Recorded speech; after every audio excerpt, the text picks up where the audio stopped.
వల్లభనేని వంశీ వల్లభనేని వంశీ అసలు ఎవరు ఇతను?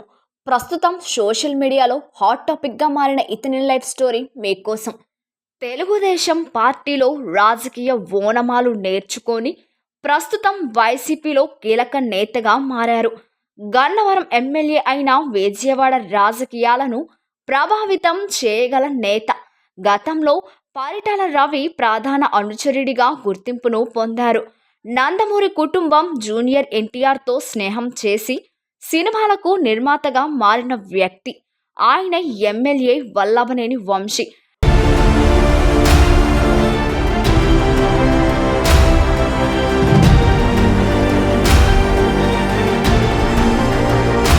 పొలిటికల్ గేమ్లో కీలక పాత్ర పోషిస్తున్న MLA Vallabhaneni Vamsi real story ఏంటో ఇప్పుడు తెలుసుకుందాం. వల్లభనేని వంశీ 1972లో రమేష్ చంద్ అరుణ దంపతులకు ఏపీలోని కృష్ణా జిల్లా గన్నవరంలో జన్మించారు.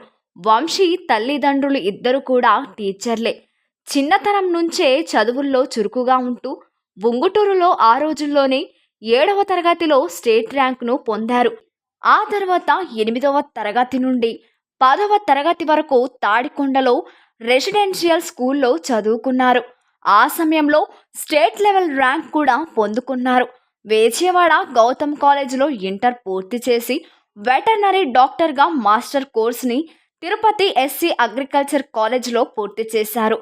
ఆ తర్వాత అమెరికా వెళ్లాలని ఆశించిన వంశీకి వీసా ప్రాబ్లమ్స్ వల్ల వీలు కాలేదు.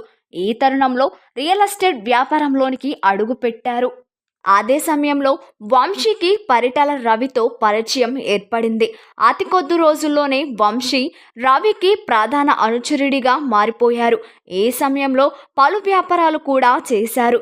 వల్లభనేని వంశీని పరిటాల రవి సొంత తమ్ముడిలా చూసుకునేవారని అప్పట్లో టాక్ గట్టిగానే వినిపించింది. అలా ఆయనకు ముఖ్య అనుచరునిగా పేరు సంపాదించుకున్నారు వల్లభనేని వంశీ. మరోవైపు వంగవీటి రాధ, కొడాలి నాని ఆయనకు మంచి స్నేహితులు. ఆ సమయంలో నందమూరి కుటుంబంతో ఆయనకు పరిచయం బలంగా ఏర్పడింది. ఇలా తారక్, హరికృష్ణతో వంశీ చాలా క్లోజ్గా ఉండేవారు. రియల్ ఎస్టేట్ వ్యాపారంలో వంశీకి కలిసి రావడంతో కొన్ని సేవా కార్యక్రమాలను ప్రారంభించాడు. ఇక రాజకీయాల్లోకి రావాలనే కోరికతో 2006లో ఆయన టీడీపీలో చేరారు. 2009 ఎన్నికల్లో విజయవాడ ఎంపీగా పోటీ చేయాలనుకున్న వంశీకి ఎన్టీఆర్ సహాయం చేశారు. ఎన్టీఆర్ఏ దగ్గర ఉండి మరీ ఎంపీ టికెట్ ఇప్పించారట. ఈ ఎన్నికల్లో విజయవాడ ఎంపీ అభ్యర్థిగా టీడీపీ తరపున పోటీ చేశారు. కానీ కాంగ్రెస్ పార్టీ తరపున పోటీ చేసిన లగడపాటి రాజగోపాల్ ఎంపీగా గెలుపొందారు.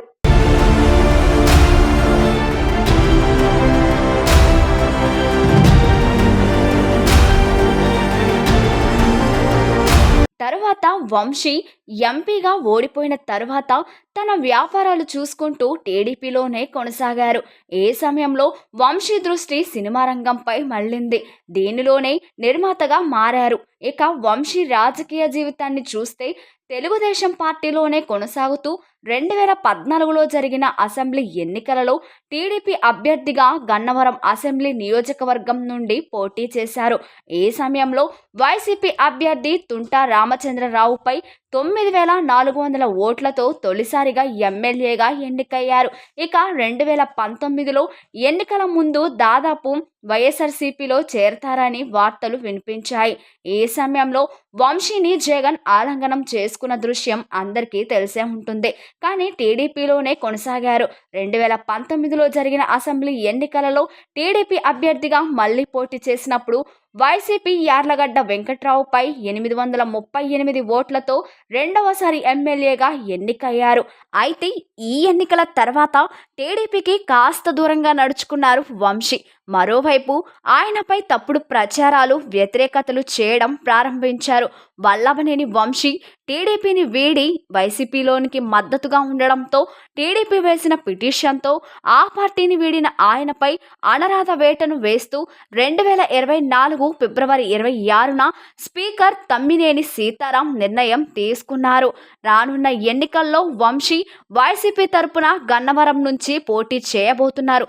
మరి వంశీ ఎంత మెజారిటీతో గెలవనున్నారో చూడాలి.